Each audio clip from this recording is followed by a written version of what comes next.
Hello friends, good morning. Welcome to our channel Target with Lalan Sharma. Today we will discuss about spherical mirror. तो आइए देखते हैं। तो विद्यार्थी spherical mirror से पहले थोड़ा सा कंसेप्ट प्लेन मिरर का और देख लिया जाए। Important concept for plane mirror के बारे में थोड़ा सा देख लिया जाए। Number 1 focus. तो focus at infinite and focal length infinity. तो मतलब ये होता है कि फोकस जो है प्लेन मिरर का कहां पे होता है, इनफाइनाइट पर होता है, और फोकल लेंथ जो होता है वो कितना होता है, फोकस और मिरर के बीच का जो डिस्टेंस होता है वो कितना होता है, इनफाइनाइट होता है। आपको ये जानना है कि फोकल लेंथ इनफाइनाइट होता है प्लेन मिरर का। यस। अब इसके बाद हम देखते हैं पावर। पावर जो होता है, power P equal to 1/f होता है। इसकी यूनिट जो है डायोप्टर होता है, कैपिटल लेटर में लिखा जाता है। और पावर के बारे में एक जानकारी है इंपॉर्टेंट आपके लिए। This is dimension less quantity. Power की डायमेंशन नहीं होती। हो सकता है कोई गलती कर जाए कि 1/L लिख दे। देखिए 1/f इन मीटर लिखा है, तो 1/मीटर का L ऊपर L पावर -1 लगा दे, जो कि गलत हो जाएगा। ध्यान दिया जाए, ये डायमेंशन लेस क्वांटिटी है। हाँ, आगे देखा जाए। Similar letter do not have a reversal. तो सिमिलर लेटर के अंतर्गत मतलब AIOHMTUVXY, Y इस टाइप का कैपिटल लेटर में होना चाहिए। अगर इसके मिरर रख दिया जाए तो इसका इमेज जो है सेम इसी टाइप का बनेगा। इसमें कहीं कोई दिक्कत नहीं आएगी रिवर्सिबल में। तो ये चीज आपको बताना था। और एक विद्यार्थी न्यूमेरिकल और इससे रिलेटेड कंसेप्ट देख लिया जाए। Find the number of reflection when light is emitted from the other and. तो यहाँ फिगर दिया हुआ है। यहाँ M1 M2 दो मिरर हैं और ये जो है इनकी लेंथ दिया है 2√3 मीटर, और इनके बीच का जो गैपिंग है उसे एस से हम डिनोट किए हैं 0.2 मीटर है। 30 डिग्री पर कोई रे यहां पर आ रहा है, देखिए एक एंड पर। अब ये कह रहा है कि इतनी दूरी में, इतने डिस्टेंस में कितना रिफ्लेक्शन होगा। यहां कह रहा है, देखिए find the number of reflection when light is emitted from the other and. मतलब एक एंड पर लाइट इस टाइप से आ रहा है, ये कितनी बार रिफ्लेक्शन होगा, ये चीज आपको बताना है। यस। तो ये रहा हमारा क्वेश्चन। अब इसके सोल्यूशन पर हम अगर गौर करें तो सोल्यूशन पर गौर करेंगे तो ये हो जाएगा आपका नॉर्मल, और ये 30 है तो ये भी कितना हो जाएगा, 30 डिग्री हो जाएगा। और फिर यहां नॉर्मल बनाएगा तो फिर यहां से रिफ्लेक्ट होगा, फिर यहां नॉर्मल बनाएगा तो फिर यहां से रिफ्लेक्ट होगा, और ये जो है लगातार चलता रहेगा। आगे भी ऐसे नॉर्मल बनाएगा और फिर रिफ्लेक्ट होगा, तो ऐसे हमेशा चलता रहेगा। और लेकिन ये एंगल जो है हमेशा क्या रहेगा, 30। एंगल हमेशा क्या बनाएगा, 30 होता चला जाएगा। तो इस टाइप से पूरा ये जो 2√3 का डिस्टेंस है कवर हो जाएगा। ये कितनी बार रिफ्लेक्शन हुआ ये चीज हमको बताना है। यस। तो यहाँ पे ये चीज ये देख लिया जाए, इसको पहली बार जो रिफ्लेक्शन के दौरान डिस्टेंस कवर किया है उसे हम x मान लेते हैं। तो इसका सोल्यूशन देखा जाए, यहाँ लिखा है let the total number of reflection equal to n, और गिवन है L इक्वल टू मिरर का लेंथ 2√3 मीटर, और उनके बीच का जो गैपिंग है h वो दिया है, और इंसिडेंट एंगल दिया है। नॉर्मल से जो इंसिडेंट एंगल जो किसी एक एंड पर आपतित हो रहा है वो 30 डिग्री है। यस। तो यहां से tan थीटा देखा जाए, tan theta equal to perpendicular upon base, तो x/h हो जाएगा। तो यहां से x इक्वल टू हो जाएगा h tan थीटा। h कितना है, h हमारा 0.2 मीटर है, 0.2 मीटर। tan थीटा tan 30 है। तो 0.2 tan 30 मान 1/√3। चलिए x की वैल्यू इतना आ गई। अब बाद में इसको हम देखते हैं। हाँ, x की वैल्यू आ गई। अब यहां एक रिफ्लेक्शन में इतना डिस्टेंस कवर किया, तो कितना रिफ्लेक्शन हम मान के चल रहे हैं? n reflection. n रिफ्लेक्शन में कितनी डिस्टेंस कवर करेगा?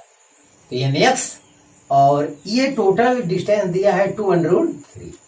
ध्यान दिया जाए, एक रिफ्लेक्शन में 0.2/√3 डिस्टेंस कवर करता है, तो n रिफ्लेक्शन में ज्यादा मतलब टोटल इसमें जितना रिफ्लेक्शन हो सकेगा यहां से यहां तक के लिए टोटल हो जाएगा। तो टोटल डिस्टेंस nx हो जाएगा, और ये टोटल डिस्टेंस हमको दिया हुआ है। तो ठीक है, यहां से वैल्यू रखते हैं। तो n इक्वल टू हो जाएगा 2√3/x, और x हम लोग निकाल चुके हैं। x कितना? x हम लोग इतना निकाले हैं, तो ये हो जाएगा 0.2/√3। √3 अपने प्रोसेस अनुसार ऊपर जाएगा, तो हो जाएगा 6/0.2। ये चीज हो गया। या इसे लिख सकते हैं 60/2 इक्वल टू कितना? 30। तो क्वेश्चन वगैरह, find the number of reflection. Number of reflection कितना है? 30। नंबर ऑफ रिफ्लेक्शन जो हो गया वो कितना हो गया? 30। NS बराबर 30। तो 2√3 मीटर के डिस्टेंस में 30 रिफ्लेक्शन होगा, ये चीज देखना है। हाँ, एक चीज आपके लिए यहां लिखा है trick. Number of reflection is equal to L/S tan theta. अब L क्या है मैं आपको पहले ही बता दिया हूं क्या है। L मिरर का पूरा डिस्टेंस हो जाएगा, और H जो है इनके बीच का गैपिंग, मिरर के बीच का जो है गैपिंग, वो चीज है। तो ये जो ट्रिक इसे हम नाम दे रहे हैं, डायरेक्ट तो आ जाएगा, लेकिन काम तो हमने यही किया है। देखिए आप, N इक्वल टू ये क्या? L/X है। x का स्थान क्या लिखा है? यही चीज, यही तो ट्रिक हो रहा है। L/H tan theta. देखिए, तो ऐसे में क्या है, यहां पे डायरेक्ट लिख दिया गया है। ये डायरेक्ट लिख दिया गया है, बस यही बात है। लेकिन इससे क्या पूरा कंसेप्ट हम जान जाते हैं कि क्या मतलब है, तो इसी को ट्रिक नाम दे दिया। अब N इक्वल टू L मतलब 2√3/S tan थीटा। H है ही है, tan थीटा माने जिस एंगल पे ये इंसिडेंट हो रहा है, नॉर्मल से जो एंगल बना रहा है इनिशियल टाइम में, वही वहां पर लिख देना है। तो हाँ विद्यार्थी, इसे आप कॉपी कर लीजिए। अब हम लोग स्टडी करेंगे स्फेरिकल मिरर। हाँ विद्यार्थी, स्फेरिकल मिरर देखा जाए, इसमें एक स्फेरिकल सेल होता है। इसमें एक छोटा सा पार्ट काट लेते हैं, जिसको यहां पे हमने रिप्रेजेंट किया है। ये देखिए M1 M2, ये सीधी जो लाइन है इसे कहा जाता है अपर्चर। तो एक एक का अभी आगे हम लोग डिफिनीशन स्टडी करेंगे। और ये हमारा है क्या? Concave mirror. ये हमारा है कॉन्वेक्स मिरर। तो ये कॉनकेव किसे कहते हैं और कॉन्वेक्स किसे कहते हैं, ये चीज आप ध्यान दीजिए। तो अगर कॉनकेव की डिफिनेशन लिख रहे हैं तो आप कहेंगे concave mirror is a part of hollow sphere if reflection takes place from the inner surface the mirror is called concave mirror.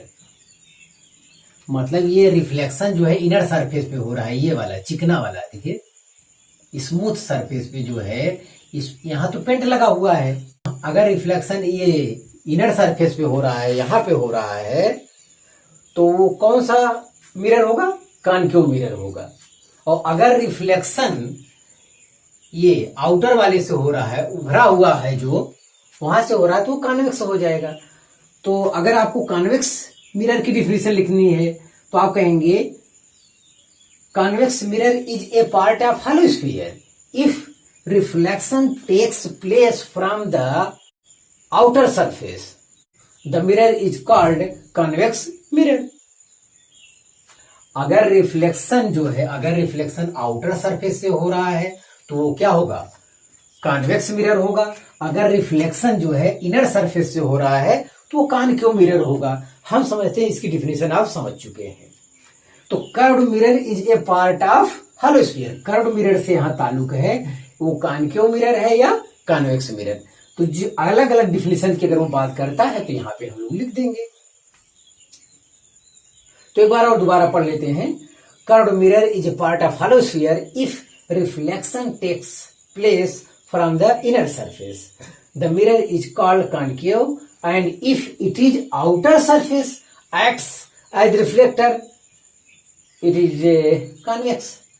तो हम समझते हैं कि कॉन्केव मिरर और कॉन्वेक्स मिरर के बारे में आपको पता चल गया होगा। अब यहाँ पर सबका अलग अलग डिफिनेशन लिखना है। तो definitions for the thin spherical mirrors. तो पहला डिफिनेशन जो हम लोग लिखना चाहेंगे वो है पी। पी का मतलब यहाँ पे है पोल। पी को क्या कहते हैं? पोल कहते हैं। उसके बारे में देखा जाए तो पोल के बारे में कहा जाता है कि ये मिडिल पॉइंट होता है।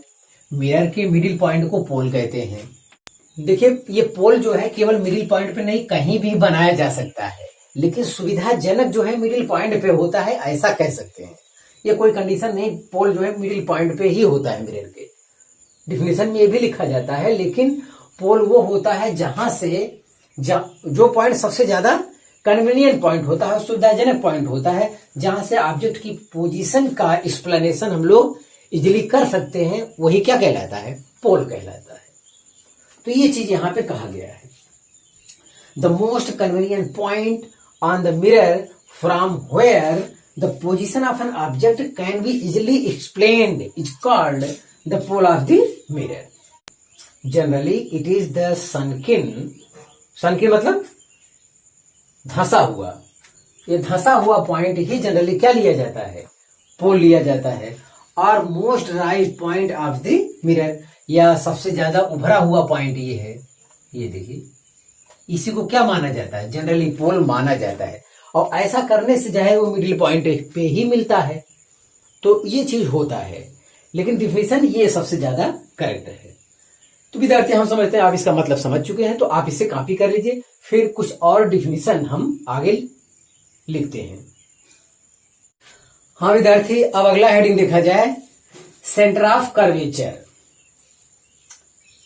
तो उस स्फेरिकल सेल का सेंटर जिससे मिरर निर्मित होता है उसे सेंटर ऑफ कर्वेचर कहते हैं। उस स्फेरिकल सेल का रेडियस जिससे मिरर निर्मित होता है उसे रेडियस ऑफ कर्वेचर कहते हैं। बस यही मतलब है, ध्यान दिया जाए। तो डिफिनेशन देख लिया जाए। The centre of the spherical shell from which the mirror is made is called the centre of curvature. और यही रेडियस ऑफ कर्वेचर का भी डिफिनेशन होगा। केवल यहाँ पे क्या लिख देना है? रेडियस लिख देना है। द रेडियस यहां लिख देना है, the radius of the spherical shell from which the mirror is made is called the radius of curvature. ये डिफिनेशन 2 हमारा कंप्लीट हुआ। एपर्चर किसे कहते हैं? The diameter of the circular part of the mirror is called aperture. तो aperture ही देखिए, spherical shell का ये जितना छोटा भाग लेंगे, यही M1 M2 यहाँ पे क्या है? M1 M2 का जो ये है डायमीटर, यही पे यहाँ पे दर्शाया गया है। तो यही M1 M2 क्या है? हमारे लिए एपर्चर है। तो छोटे एपर्चर का मिरर होना चाहिए। दोषमुक्त मिरर प्राप्त करने के लिए हमें छोटे एपर्चर का मिरर लेना चाहिए। ये चीज आपसे बार बार आगे कहा जाएगा। तो इसका यही मतलब है कि जो कटा हुआ पार्ट है ये बहुत नजदीक से होना चाहिए, बाहर साइड। जितनी दूरी लेंगे वो एपर्चर बहुत ज्यादा हो जाएगा और उसमें एब्रेशन आ जाएगा। एब्रेशन मतलब दोष आ जाएगा। यस, ये चीज ध्यान दिया जाए। और प्रिंसिपल एक्सिस के बाद जहां तक है सी और पी को जो ज्वाइन करने वाली लाइन होती है उसी को क्या कहा जाता है? उसी को प्रिंसिपल एक्सिस। प्रिंसिपल है ये, ध्यान देना, PAL, वो आपके कॉलेज वाले principal. The line joining the pole and the centre of curvature is called the principal axis. तो आप इसे कॉपी कर लीजिए। हाँ विद्यार्थी, अगला हेडिंग देखा जाए, फोकस।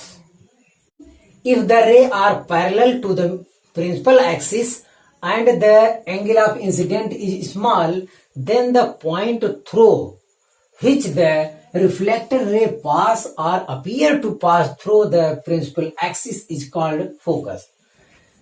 तो इसका कंसेप्ट यहाँ से ये है कि जो रे ले रहे हैं आप, ये प्रिंसिपल एक्सिस के पैरेलल होना चाहिए और प्रिंसिपल एक्सिस के काफी समीप होना चाहिए, काफी समीप होना चाहिए, या ये कहा जाए एंगल ऑफ इंसिडेंट स्मॉल होना चाहिए।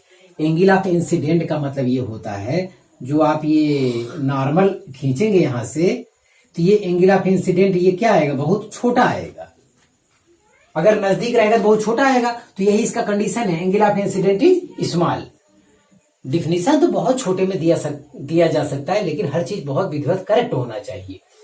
शर्त यह है कि ये रे प्रिंसिपल एक्सिस के पैरेलल होना चाहिए, और दूसरी कंडीशन ये है कि इंसिडेंट एंगल बहुत स्मॉल होना चाहिए। ऐसी दशा में रिफ्लेक्टेड रे प्रिंसिपल एक्सिस के जिस पॉइंट पर इंटरसेक्ट करता है, उसी पॉइंट को कहा जाता है क्या, फोकस कहा जाता है।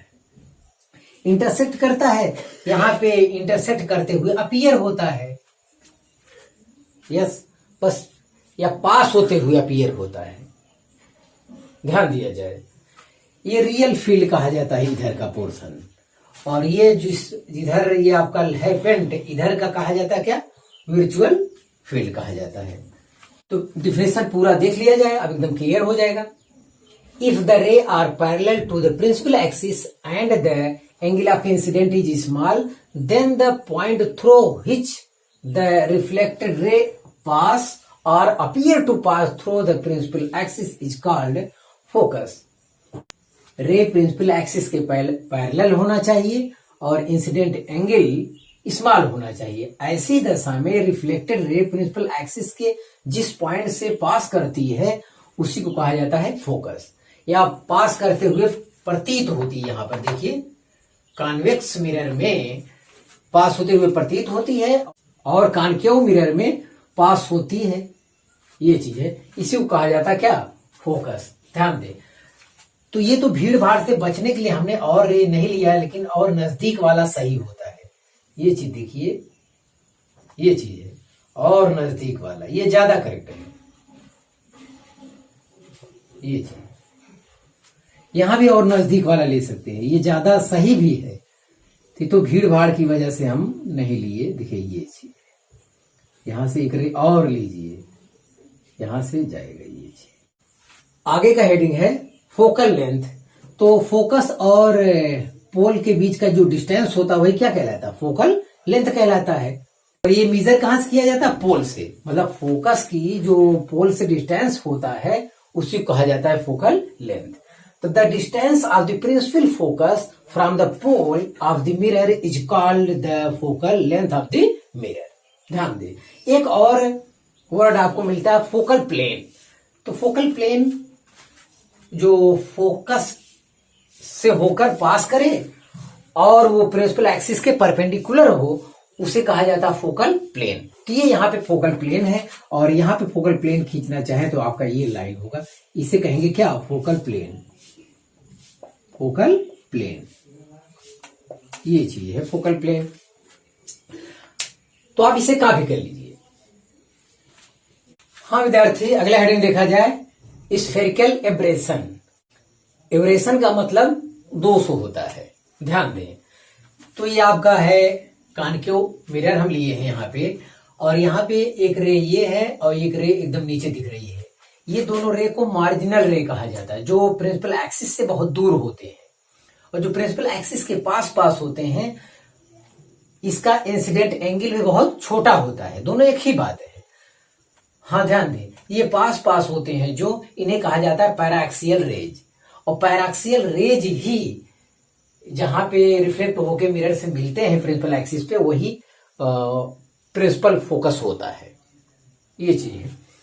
और अगर ऐसा है बहुत दूर रे भी लिए हैं जो फोकस की डिफिनीशन के अगेंस्ट है, बहुत दूर अगर रे आप ले लेते हैं, तो ऐसी दशा में वहां पे एब्रेशन आ जाता है, इनके बीच इरर उत्पन्न हो जाता है, दोष उत्पन्न हो जाता है। ये गैपिंग फोकस देखिए दो स्थान मिलने लगा, एक बहुत जो दूर प्रिंसिपल एक्सिस से रे है वो रिफ्लेक्ट होके यहां मिल रही है, उसे एफएम नाम दिए हैं।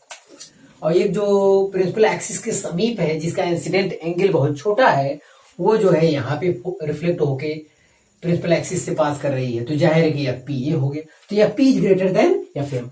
तो मतलब दो फोकस हो रहा है और ये चीज गलत है, ये चीज इसमें दोष आ गया, इसका मतलब है। तो अब इस दोष को कैसे कम किया जाए, खत्म किया जाए, तो यहां बताया गया है this defect can be reduce.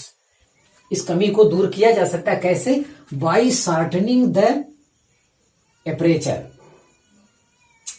तो पहला तो यह है कि आपको स्फेरिकल सेल का जो पार्ट लेना है वो बहुत छोटा सा लेना है, ये वाला बहुत छोटा सा, बहुत बड़ा नहीं लेना है। ये M1 M2 क्या होना चाहिए?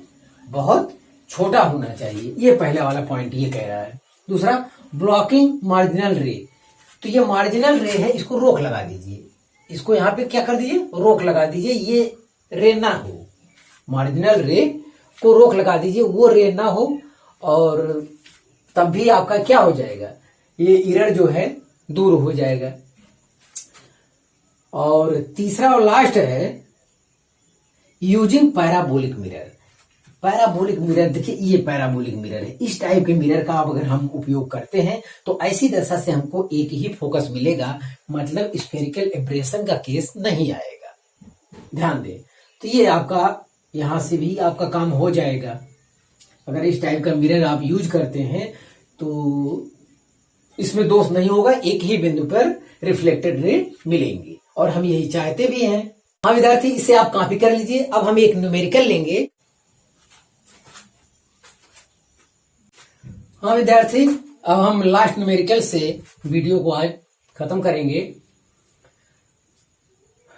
What is the value of angle of incident I through which the reflected passes through the pole? Is this possible? मतलब वह ये इंसिडेंट एंगल पूछ रहा है जिससे रिफ्लेक्टेड रे जो है पोल से पास करे, और ये क्या चीज संभव है? तो ये चीज आपसे पूछ रहा है, ध्यान दें। तो ये आपका हो गया कॉनकेव मिरर हो गया। यहां से इंसिडेंट एंगल ले लिए हम आई, अभी तो हमारे लिए अननोन है, देखते हैं वो पॉसिबल है या नहीं है।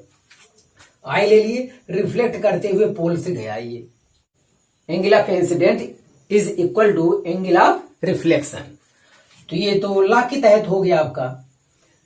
तो ये देखिए ये आई है, तो ये क्या हो गया? आर हो गया। अब यहां से गया, अब ये आपका नॉर्मल है, ध्यान दें। तो ये आर है तो ये भी आर है। ऐसा क्यों है? तो ऐसा इसलिए है क्योंकि ये देखिए सी ए सीपी के क्या है? इक्वल है। सी ए सीपी के इक्वल है। आप इस टाइप से देखिए, अगर ये दोनों साइड बराबर होंगे तो ये दोनों एंगल क्या होंगे? बराबर होंगे। इसी टाइप से आप सोचिए। हाँ, तो ये आर है तो ये भी क्या है? आर है। और ये क्या है? जेड जैसा बन रहा है ये, तो ये तो एंगल क्या होता है? ये आई है तो ये भी आई है। और लॉ ऑफ रिफ्लेक्शन के तहत आई इक्वल टू क्या होता है? आर होता है। इतना कंसेप्ट हम यहाँ पे जान गए हैं। अब ये देखना है कि वो कौन सा एंगल है जिससे जो है इंसिडेंट एंगल, वो कौन सा है जिससे कि रिफ्लेक्टेड रे पोल से होकर गुजरे। तो ये देखा जाए यहाँ पे, फिर मैं कह रहा हूं C A equal to C P equal to क्या है? C A equal to C P equal to R है। Angle C A P is equal to angle C P A, ये चीज है। वो कितना है? आर है। इन ट्रेंगल सी पी ए, इस ट्रेंगल में हम ये चीज देख लेते हैं, आई प्लस आर इक्वल टू 180। तीनों एंगल का सम जो है 180 होता है। तो ये चीज यहां पे किया गया कि ये आई इक्वल टू क्या होता है? आर होता है। तो आई के स्थान भी आर रख दिए, आई के स्थान पर भी आर रख दिए। तो R plus R 3 equal to 180, R equal to 60। R equal to हमारा 60 आया, और आई इक्वल टू क्या होता है? आर। जिसका मतलब यही हमारे लिए क्या है? आई है। तो that is I equal to 60 degree. तो इंसिडेंट एंगल हमें पता चल गया कितना? अगर 60 डिग्री पर, अगर इंसिडेंट एंगल 60 डिग्री हो तो रिफ्लेक्टेड रे पोल से होकर जाएगा, ये बात कंफर्म हो गया है। तो is this possible? Yes, it is possible. ये संभव है, ध्यान दिया जाए। तो यही विद्यार्थी हमें आपको समझाना था कि ये चीज संभव है। एक केस और नोट में समझ लीजिए, शायद आपको कहीं जरूरत पड़ जाए जिंदगी में। तो यहां अगर इंसिडेंट एंगल 45 डिग्री हो जाए, इंसिडेंट एंगल देखिए नॉर्मल है, नॉर्मल के साथ जो बनेगा रिफ्लेक्टेड रे ये है। ऐसे केस में फर्स्ट रिफ्लेक्शन के बाद प्रिंसिपल एक्सिस के परपेंडिकुलर हो जाएगा और सेकेंड रिफ्लेक्शन के बाद प्रिंसिपल एक्सिस के पैरेलल वापस लौट जाएगा। तो इसमें जो जिस टाइप से भी आपसे क्वेश्चन पूछा जाए आप आंसर देने के लिए तैयार होंगे अगर ये फिगर आप समझ गए हैं तो बहरहाल इमेज वगैरह बनाने का तौर तरीका आगे हम लोग स्टडी करेंगे। तो आप इसे कॉपी कर लीजिए। हाँ विद्यार्थी, आज बस इतना ही। आप मेहनत से पढ़ाई करते रहें। All the very best.